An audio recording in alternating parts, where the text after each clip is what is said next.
There is a silent revolution that is unfolding around us where people are giving up what I would call the ideal life.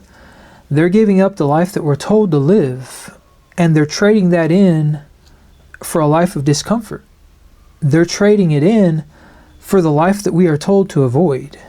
And I can't say that I blame these people. As a matter of fact, I kind of fall into this category because I gave up what most would consider an ideal life. I basically had it all. I had the ideal career, almost 20 years in the same career, the same industry, working a job that I loved, working with people that I loved, doing stuff that I enjoyed. But I gave it all up. I joined this silent revolution. Because if you think about the stuff that we're told to get out of life, the way that we're told to live, get the education, get the job, get the family, get the big house, get the fancy car, get the status, the material, get the money. Make sure that no matter what you do, you always have a plan. Make sure that you always have something to strive towards, something to work for. But above all else, avoid being a bum. Don't be a loser. But we have to be very careful about these labels that we create for ourselves, because these labels get us into trouble.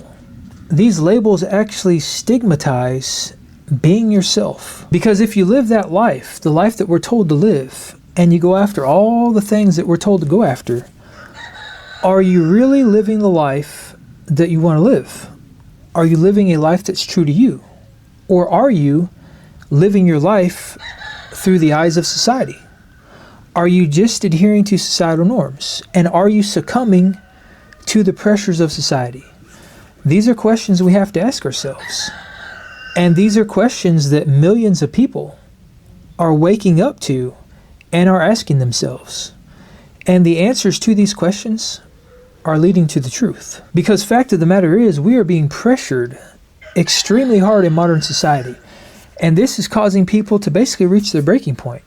It's causing them to check out mentally and just walk away. People are realizing that it's a rigged game. You're not playing for keeps. You're playing to keep up. You're essentially playing to lose. It's basically like a carnival game.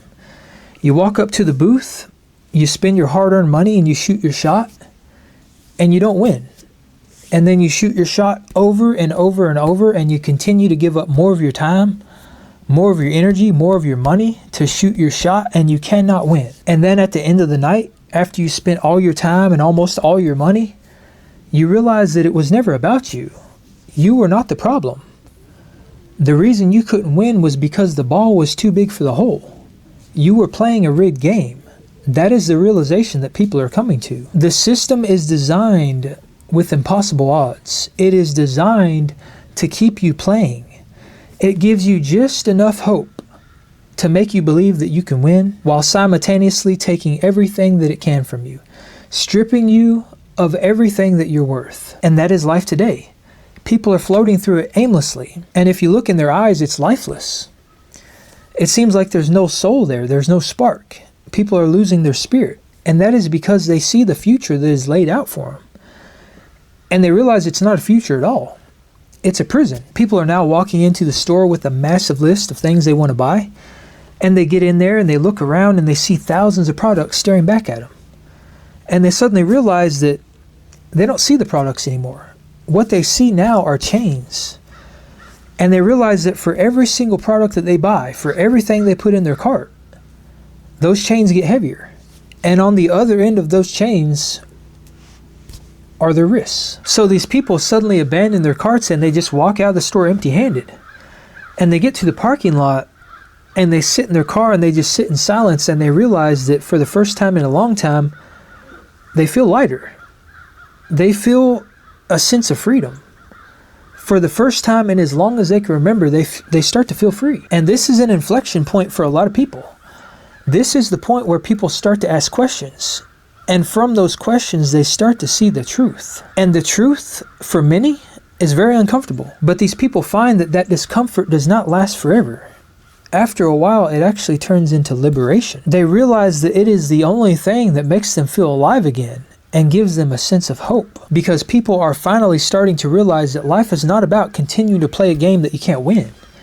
It's about creating your own game and making up the rules as you go. And that's what life has always been about. Because just like none of us are fixed, neither is life. We are very fluid. We learn, we grow, we adapt. We are always moving and we are always changing. And when we stop conforming to the pressures of society, we start conforming to life. And when you stop playing by the rules, you stop having a plan. You give up all of this perceived comfort for a life that we were told to avoid, and we find that that life that is true to us, the life that we live because we want to live it, is the only thing that's real. You suddenly realize that that is the only game that we can win. And you also begin to realize why we're told to avoid it. Because by us avoiding that life and living a life that is true to us, a life that we truly want to live because it aligns with who we are as a person, that is the life that threatens the entire system. Because modern society is based on us staying in that system. It is based on us continuing to play that game and extracting from us until there's nothing left. It is based on dangling that carrot and giving us that small fragment of hope while instilling just enough fear and just enough pressure into our lives to keep us playing the rigged game, thinking that we have a chance of winning. But as you join this silent revolution and you start asking these difficult questions and finding the very uncomfortable truths, you start to realize that you can't win. It's literally designed to make you fail. The ball is too big to go in the hole. And the person at the counter, the person running the game, they're very convincing at making us believe that we have a chance at winning. They're very convincing at making us part ways with our hard-earned money, which means we're parting ways with our time, which means that we are parting ways with our finite resources, the things that once we give up, we can never get back.